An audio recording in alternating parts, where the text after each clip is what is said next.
Hello, this is Ken. I like making things. I enjoy being creative and love trying new tricks. My goal for this channel is to challenge myself and create fun stuff for myself. If you want to see me explore ideas and figure out ways to DIY a variety of stuff, click the subscribe button. Last time, I upgraded my Dragon Ball figures Android 17 and 18. This time I want to try something different. I want to try digital painting. I studied fine arts, so I have had experience with oil painting. I like putting my pets into my artwork because that way I can recreate and immortalize specific special memories for myself. What you are seeing now is my first attempt at digital drawing. I've never drawn on a touchscreen or a tablet. I've used a mouse to draw, but it's a completely different experience than using a pen or stylus, anyway. I got a puppy in 2019. He was so tiny, the size of a beanbag. He had a sad grandpa face and a special white paw.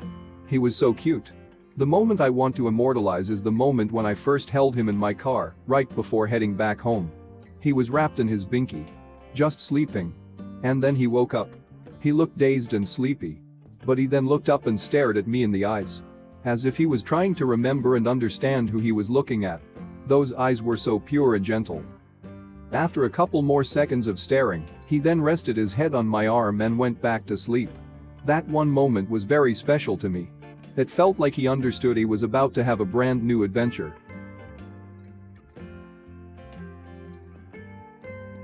So, can I make it? After that first trial of digital painting, I now understand the difference between real-life painting and digital painting. The main difference is, there's an undo function. Hahaha. In fact, I can make as many mistakes as I want because I can always undo and retry again. I've always loved drawing. Ever since I was little I have always drawn my own Dragon Ball manga. I remember my grade 4 teacher asked the class what we wanted to be, and I proudly said a drawer. Only to get shot down. The teacher said I could not become a drawer, and I was heartbroken. Okay. To be fair, my library of vocabulary was very limited, so I had no idea what the word artist meant. And all my teacher wanted was for me to become more than a piece of furniture. I'm not very good at drawing things out of my head, as I need some sort of reference. But once I do, I think that's when I get into my zone. This is when I am having a lot of fun. I can spend hours and hours drawing and get more excited. I do hope one day I can draw the ideas in my head the way my brain sees them, hahaha. Right now, without a reference, my original drawings often look like deformed stick men. Anyway. Back to this drawing. It's nice that I don't have to mix colors digitally.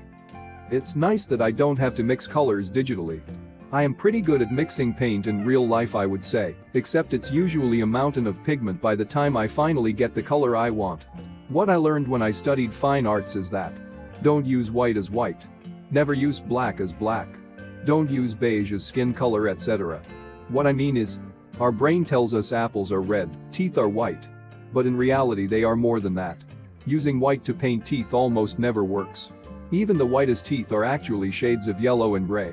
So in this case, I am constantly telling myself, don't just use pure black and pure white here.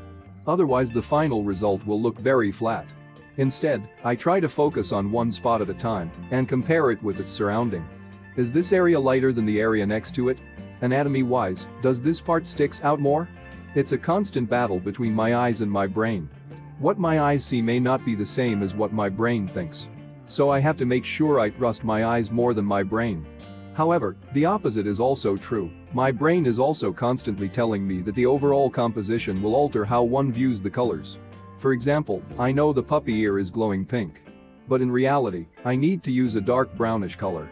Because it's surrounded by darker colors, and because our eyes see that this is a painting of a dog.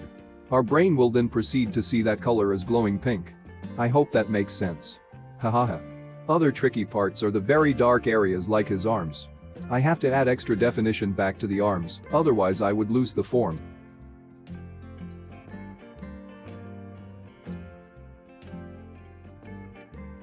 The white paw is probably the bit I'm the most excited about.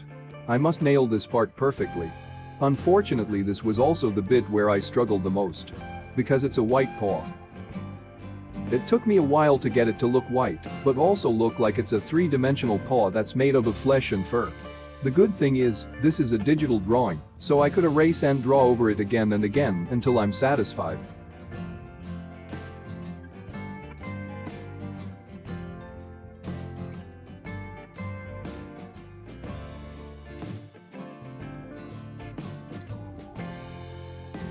Now that I got the overall puppy fully drawn out, I need to anchor it into the space since he's doing a resting on a surface pose.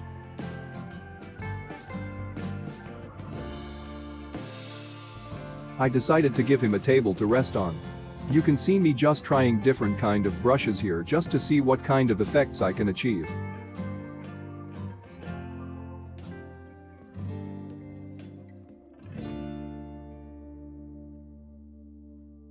Alright, here's the finished product.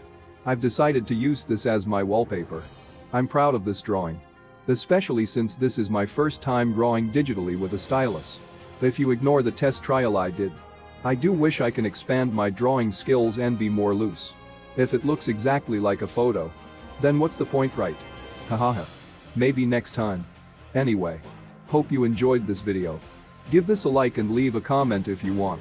Subscribe if you want to see me explore more creative ideas. I can make it, so can you.